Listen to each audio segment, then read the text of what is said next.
अगर 17 साल तक अपने घर में रहने के बाद कोई आपसे ये कहे कि आपको अपना घर छोड़ना पड़ेगा तो आप क्या करेंगे? डेब्रा हैरिस को इसी मसले का सामना है, जो मकान के कर्जे की चंद किस्तें अदा न करने की वजह से अपने ही घर से बेदखल हो सकती हैं।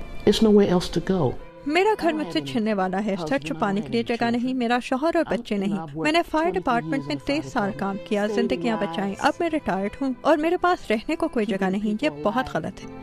And here I am, I retired, I don't have a place to stay. Debra Washington के फायर डिपार्टमेंट से तिब्बी अमले के तौर पर वाबस्ता रही हैं। डेब्रा को अपने महकमे के लिए खिदमात पर अवार्ड्स और तरक्की भी मिली, लेकिन एक मरीज की मदद करते हुए वो जख्मी हो गई। कई माह तक मुकम्मल मेडिकल चेकअप और कागजात की जांच पड़ताल के बाद उन्हें पेंशन का मुस्तहिक तस्लीम किया गया, लेकिन इस दौरान तनख्वाह न मिलने की वजह से वो अपने घर की चंद किस्तें वक्त पर अदा न कर सकी।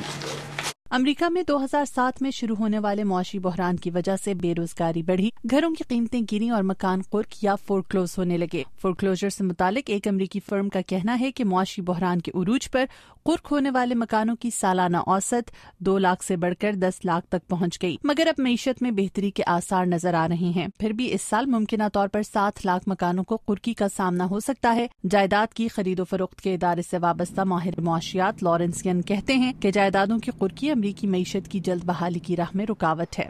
The foreclosure is the predominant reason as to why the housing market is taking much longer to recover. हमारी मईशत का दौरमदार हाउसिंग सेक्टर पर रहा है। जब ये बहरान की जद में आती है तो मईशत भी बहरान का शिकार हो जाती है। मईशत की बहाली तभी होगी जब ये शोबा मजबूत होगा। Economy comes out of the recession. Debra के लिए अपने घर का छिन जाना किसी डरावने ख्वाब जैसा है। अगर खुदा मेरी मदद न करता तो शायद मैं मर जाती। मुझे लगता था ज़हनी दबाव से मुझे फालिज हो जाएगा। इससे बुरी सूरत हाल क्या होगी कि आपको पता न हो कि किस दिन कोई आकर आपको आपके घर से निकाल देगा। डेब्रा जैसे 43 लाख अमरीकियों को ऐसी ही सूरत हाल का सामना है और वो अपने इलाके के लोगों और वकला की मदद से अपने घरों को अपने पास रखने की लड़ाई अब अदालतों में लड़ रहे हैं। जिम रैंडल के साथ मदीहा अनफर, उर्दू VOA।